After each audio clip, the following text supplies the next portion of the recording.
CNBC आवाज की खबर पर एक बार फिर से मुहर लगी है। कैबिनेट की बैठक में कई बड़े और अहम फैसले लिए गए हैं। सीधे चलते हैं लक्ष्मण रॉय के पास। लक्ष्मण जी, आवाज की खबर पर फिर से मुहर लग गई है, बताइए कैबिनेट की बैठक में कौन से बड़े फैसले लिए गए हैं?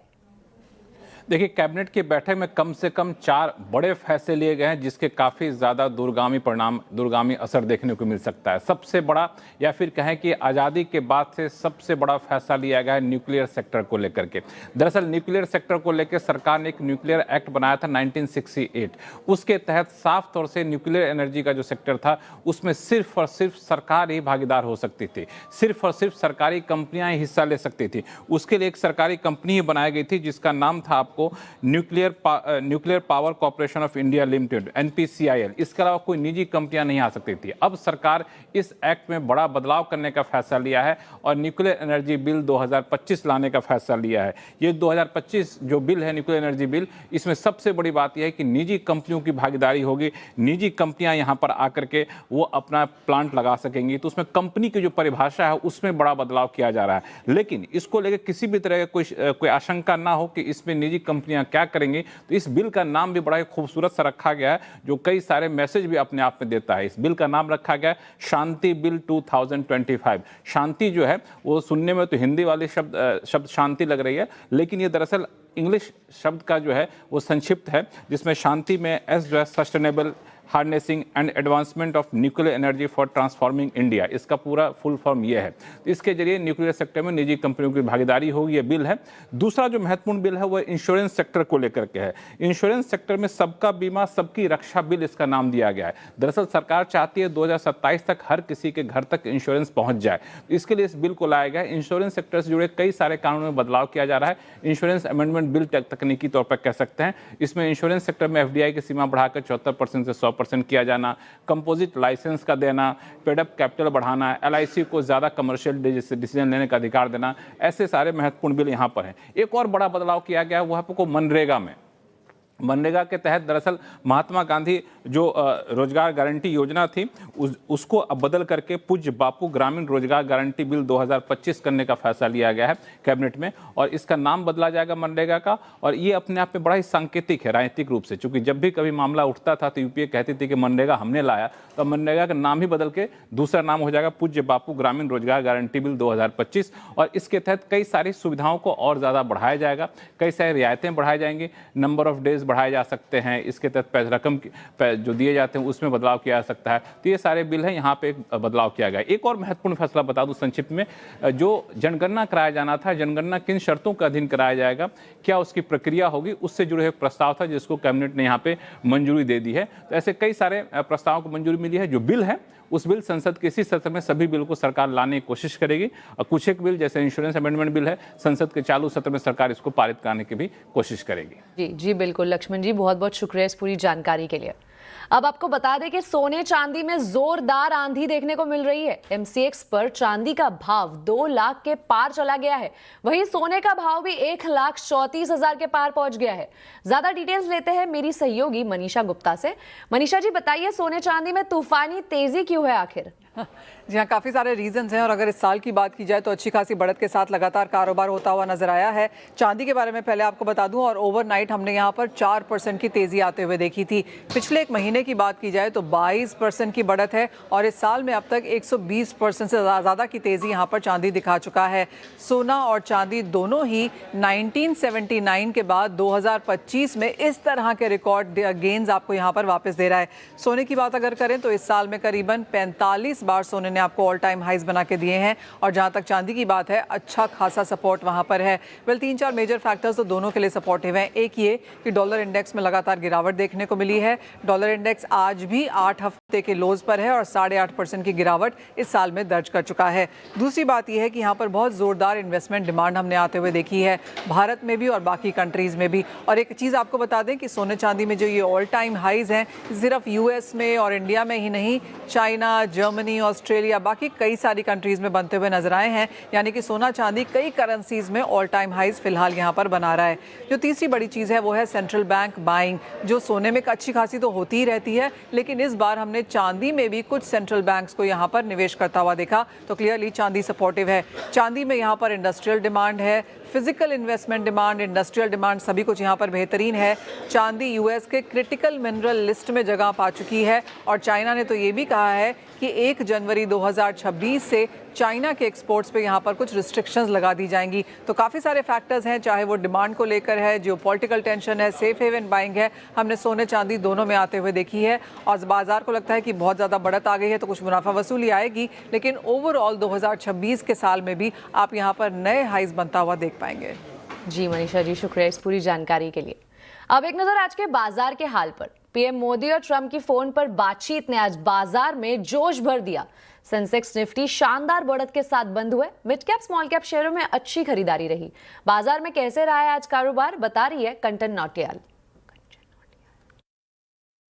तो हफ्ते का आखिरी कारोबारी दिन डेफिनेटली शानदार मूव बाजार के अंदर आज के सत्र में हमें देखने को मिला है। इनफैक्ट इस टाइम पे कमोडिटी मार्केट की बात भी करी जाए तो सोने चांदी में शानदार तेजी देखने को मिली है। इंट्राडे में जो चांदी है उसने 2 लाख तक के स्तर को छुआ है, जो कि एक रिकॉर्ड यहाँ पे लेवल देखा गया है। अगर निफ्टी बैंक निफ्टी की बात करी जाए तो यहाँ पे भी रुझान पॉजिटिव साइड में था। इनफैक्ट ब्रॉडर मार्केट से भी शानदार सपोर्ट जो है वो आता हुआ दिखाई दिया है। मिड कैप में करीबन 1.25% की तेजी आज के सत्र में देखी गई है। सेक्टर स्पेसिफिक भी बात करी जाए तो ऑयल एंड गैस में मजबूती थी, मेटल शेयर्स में शानदार रुझान था। इनफैक्ट आईटी पैक जहां पे हमें अर्ली ट्रेडिंग में देखने को मिल रहा था एक प्रेशर, वहां पे भी आखिरी तक आते आते एक रिकवरी देखी गई है।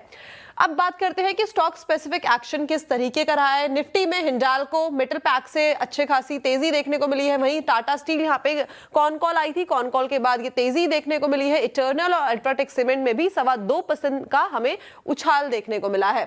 लूजर साइड में एफएमसीजी पैक में हालांकि आज एक कमजोरी का सत्र बना हुआ था, जिसमें से हिंदुस्तान यूनिलीवर करीबन 2% की गिरावट और आईटीसी ने यहाँ पे कॉन्ट्रीब्यूशन दिया है। इसके अलावा सन फार्मास्यूटिकल और मैक्स हेल्थ केयर में थोड़ा सा जो प्रेशर है वो बाउंड अप होता हुआ नजर आया है। ब्रॉडर मार्केट की बात करी जाए तो देखिए हिंदुस्तान जिंक और एनएमडीसी यहाँ पे मेटल एंड स्टील में से ये कंट्रीब्यूशन आया है। इसके अलावा जीएमआर एयरपोर्ट्स में बात करी जाए तो वापस से एक रिकवरी आई है और आईडीबीआई बैंक में भी करीब करीब 5% की तेजी देखी गई है।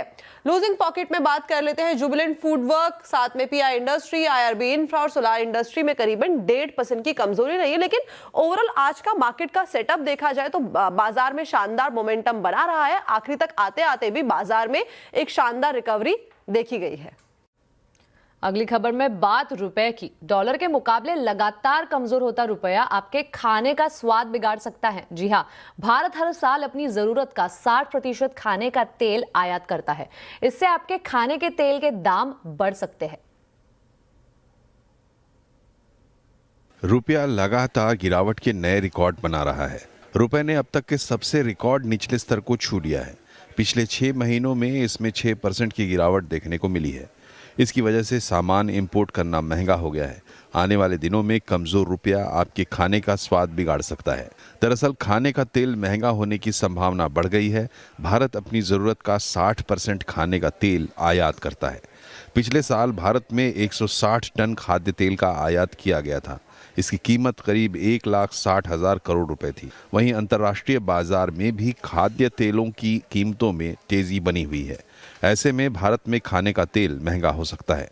60% के करीब हम तेल का आयात करते हैं, लेकिन अच्छी एक बात यह रही कि पिछले 4-5 महीने में हमारा फेस्टिवल सीजन था और विदेशों में कोई बहुत बड़ी तेजी नहीं आई और प्राइस स्टेबल रहे। तो कहीं ना कहीं हम इस चीज़ को मैनेज कर पाए और बहुत अच्छे रेटों पर, रीजनेबल रेटों के ऊपर कंज्यूमर को खाद्य तेल उपलब्ध रहा।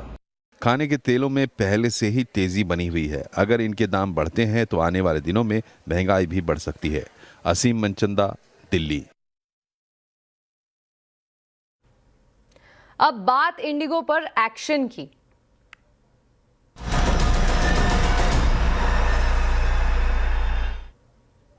इंडिगो मामले में लगातार एक्शन जारी है। डीजीसीए ने आज 4 फ्लाइट ऑपरेशन इंस्पेक्टर को भी सस्पेंड कर दिया है। इनमें ऋषराज चैटर्जी, सीमा झमनानी, अनिल कुमार पोखरियाल और प्रियम कौशिक का नाम शामिल है। पूरी खबर के लिए चलते हैं रोहन सिंह के पास। रोहन, आज भी एक्शन जारी है, क्या अपडेट है अब तक का?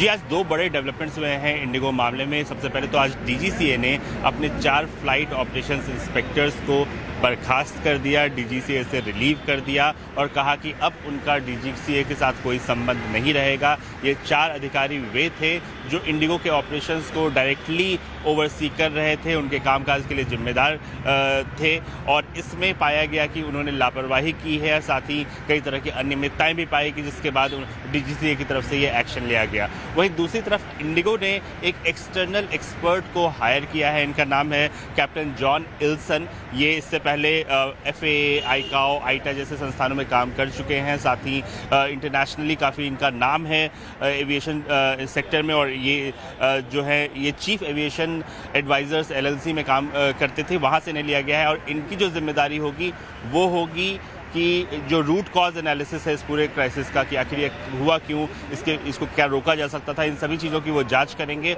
और इंडिगो का जो बोर्ड है उसे अपनी रिपोर्ट सौंपेंगे। रोहन आप बने रहिए हमारे साथ।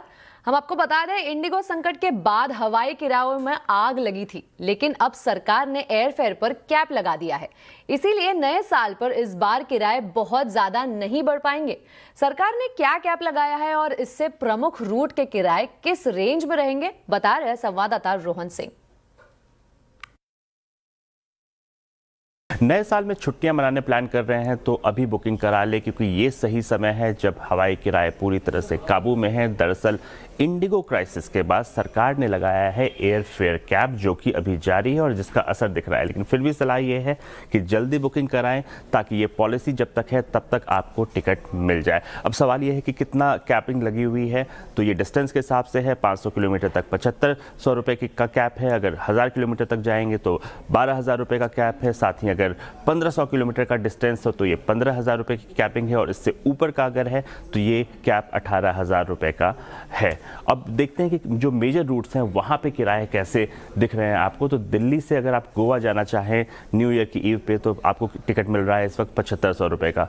अगर श्रीनगर जाना चाहें तो 5000 रुपये का। अगर कोच्चि जाना चाहें तो 11000 रुपये का। और अगर वाराणसी में अगर आप रिलीजियस टूरिज्म करना चाहते हैं तो 4200 रुपये का जो टिकट है वो अभी अवेलेबल है न्यू ईयर ईव पर। साथ ही अगर मुंबई से अगर देखें तो कितना टिकट है, तो मुंबई से अगर आप दिल्ली आना चाहते हैं 5500 रुपये का। अगर आप कोच्चि जाना चाहते हैं तो 7100 रुपये का। जयपुर जाना चाहते हैं तो 5200 रुपये का। और साथ ही अगर हैदराबाद जाना चाहते हैं तो इस वक्त सिर्फ 4400 रुपये में आपको टिकट मिल रहा है। ये कुछ डेस्टिनेशंस के टिकट है, लेकिन इसी तरह की चीज़ें आपको बाकी डेस्टिनेशंस में भी दिखेंगी। तो अभी किराए काबू में है, बुकिंग कराना चाहते हैं तो अभी कर लें। गोवा नाइट क्लब अग्निकांड के आरोपी लूथरा ब्रदर्स को भारत लाने की तैयारी तेज हो गई है। उन्हें थाईलैंड के फुकेट से बैंकॉक इमिग्रेशन ऑफिस लाया गया है। रात में गौरव और सौरभ लूथरा को फुकेट के इमिग्रेशन सेंटर में रखा गया था। आपको बता दें कि इमिग्रेशन की प्रक्रिया पूरी होने के बाद उन्हें भारतीय टीम को हैंडओवर किया जाएगा। देखिए फुकेट से संवाददाता अरुणिमा की खास रिपोर्ट। ये फुकेट इमिग्रेशन सेंटर की तस्वीर है। यहाँ पे इमिग्रेशन सेंटर में वीजा से जुड़े हुए सारे दस्तावेज प्रोसेस किए जाते हैं। तो सुबह से ही यहाँ पे बहुत सारे टूरिस्ट का, सैलानियों का तांता लगा हुआ है। आप देखिए अभी भी कुछ लोग आपको दिखेंगे मेरे फ्रेम में जो इमिग्रेशन सेंटर के बाहर इंतजार कर रहे हैं कि अगर उनका वीजा एक्सटेंड करना है या वीजा से रिलेटेड कोई और दिक्कत आ रही है तो ये वो जगह है जहाँ पर ये सारी चीजें प्रोसेस की जाती है। यहीं पे इमिग्रेशन पुलिस भी बैठती है फुकेट की। यहाँ से रात भर लूथरा ब्रदर्स ने यही रात काटी है। आपने देखा होगा एक तस्वीर हम अपने दर्शकों के लिए दिखा रहे हैं, जहाँ पे थाई इमिग्रेशन पुलिस के अधिकारी पीछे खड़े दिखाई दे रहे हैं और सामने सौरभ और गौरव बैठे हुए हैं। वो तस्वीर यही की है और यहाँ से उनको बैंकॉक लेकर जाना है। बैंकॉक क्यों लेकर जाना है? बैंकॉक इसलिए लेकर जाना है क्योंकि उनका पासपोर्ट कैंसिल हो चुका है। पासपोर्ट कैंसिलेशन का मतलब है कि अब उनके पास कोई ऐसा दस्तावेज नहीं है जिसके बेसिस पे वो भारत तक जा सके। उसके लिए एक इमरजेंसी सर्टिफिकेट इशू करना पड़ता है। दर्शकों को मालूम होगा कि जब कहीं विदेश में अगर आपका पासपोर्ट चोरी हो गया या खो गया तो आपको भी जाकर ये सफेद रंग की पतली सी पासपोर्ट नुमा डॉक्यूमेंट बनवानी पड़ती है, जिसको इमरजेंसी सर्टिफिकेट कहा जाता है। ये सिर्फ बैंकॉक में ही बन सकता है, इसलिए उनको बैंकॉक लेके जाना जरूरी है। ये प्रक्रिया पूरी हो तो थाईलैंड की तरफ से भी वीजा कैंसिलेशन का एक प्रोसेस है जिसको पूरा करना पड़ेगा। उसके लिए एक कोर्ट का भी ऑर्डर चाहिए। थाईलैंड की लोकल कोर्ट ऑर्डर करेगी कि इनका वीजा कैंसिल हो गया है तो अब ये थाईलैंड में नहीं रह सकते, ये इलीगल है थाईलैंड में। ये पूरी प्रक्रिया खत्म होने के बाद ही उनकी फ्लाइट बुक होगी और वो दिल्ली या मुंबई की तरफ कूच करेंगे। क्योंकि बीच में सैटरडे और संडे आ रहा है जो कि वीकेंड है, तो हो सकता है कोर्ट की प्रक्रिया 1-2 दिन तक टल जाए और इसीलिए अंदाजा लगाया जा रहा है कि सोमवार या हो सकता है मंगलवार तक ही लूथरा ब्रदर्स गोवा पुलिस की कस्टडी में पहुंचे। आवाज समाचार में अभी के लिए इतना ही। आप देखते रहे CNBC आवाज और अपडेटेड रहे खबरों पर हमारे सोशल मीडिया हैंडल्स के जरिए।